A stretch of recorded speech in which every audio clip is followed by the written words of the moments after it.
Hey guys, what's going on? Brofessor here, and today I'm coming at you with another LEGO Star Wars review video. Today I'm going to be reviewing set number 75258. This is the Anakin's Podracer 20th Anniversary Edition. As always, if you do enjoy, don't forget to go down there and hit that like button, and if you want to support the channel, please consider subscribing. Without any further ado, let's jump right into it. A little bit more information about this set. Comes with 279 pieces. It's recommended for ages 7 and up. Retailed for $30 here in the US and debuted in April of 2019 along with all the other 20th anniversary sets. Right here is the front box art, which I absolutely love. This nice little silver lining that leads all the way up to the Star Wars right there. You get a nice look at the actual Podracer, the two minifigures included, as well as the 20th anniversary minifigure. In this case, it is Luke, as well as the 20th anniversary, or 20 years of LEGO Star Wars logo. Checking out the back side of the box just kind of gives you some other angles of the Podracer. You can kind of see it from the back side. Once again, some more of the minifigures, and also shows off a couple features of this set.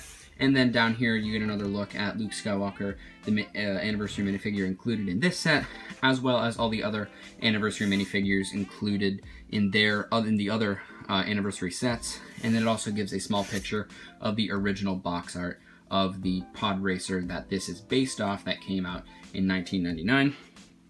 That's pretty much it for the box. The only other thing before we get into the minifigures is, as with all the 20th anniversary sets, in the instruction manual gives you a little bit of information about the set that it was based on. In this case, it's the 1999 Podracer. If you want to read more about that, you can pause that. Oh, that's actually... Or, yeah, no, that's good. Sorry, I was reading the wrong thing there. And then it gives you the other, or the 20th anniversary version, some information about each, and just kind of compares those.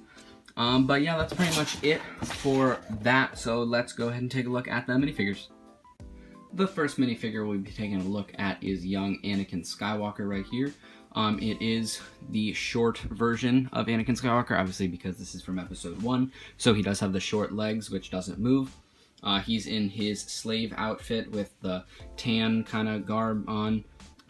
Very basic printing there on the chest, and then obviously doesn't have any leg printing because of the short legs. And then does have some more back printing right there, just to kind of show a little bit more of what he's wearing. Comes with a wrench, and then also a nice little hat and goggles. Right here, the front is kind of more of a stern face, and then if you take that off on the back, you can see he does have a little bit of a smile.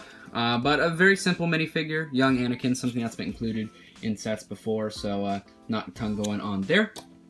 Second minifigure included in here is the Padme Amidala, also from episode 1. So because of that, she's a little bit younger, and she has the mid legs on, which are shorter than regular legs, but are still poseable. This is actually my first mid legs character, and I think they work very well. She comes with a blaster, and also has some very nice chest printing, as well as back printing. Unfortunately, is covered by her hairpiece, but just to kind of show what she's wearing. But I really do love the hairpiece, even though it does end up covering the back. That is unfortunate, but the hairpiece is very nice. Once again, double face printing, excuse me. You have this face right here on the front, and then one where she's a little bit more frustrated there on the back. But yeah, not a ton going on. The most interesting thing about this minifigure, probably the mid legs, which I think are very cool. Like I said, the first minifigure that I've had those on. And then I guess the last minifigure here included is the 20th anniversary minifigure, which in this case is Luke Skywalker. Very simple chest printing, and then obviously no real back printing. It just has the 20th anniversary logo on there, but otherwise on the original minifigure there would not have been back printing because this is a classic minifigure. So very simple design. I love the nostalgic look to it. The very simple face printing, just basically 2 dots and a line for the mouth, the yellow head. The very simple printing on the helmet, just the kind of the 2 rebel insignias, and then that red stripe and some other things. He does come with his signature lightsaber though, and just this super nice stand that all the other 20th anniversary minifigures also come with. Says his name and shows off the logo right there. But that's it for the actual minifigures, so let's take a look at the Podracer. So as you can see right here, this is the Podracer itself.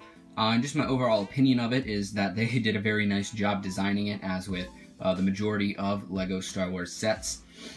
This does not actually come with any true like play features like any stud shooters, flip fire missiles, anything like that, because this is just something that was used in the one scene in Phantom Menace. It's not like a weaponized chip or anything. So other than the ability to kind of move it around, make some noise with your mouth, whatever you want to do in terms of playing with the actual pod racer, there isn't a ton you can do with it.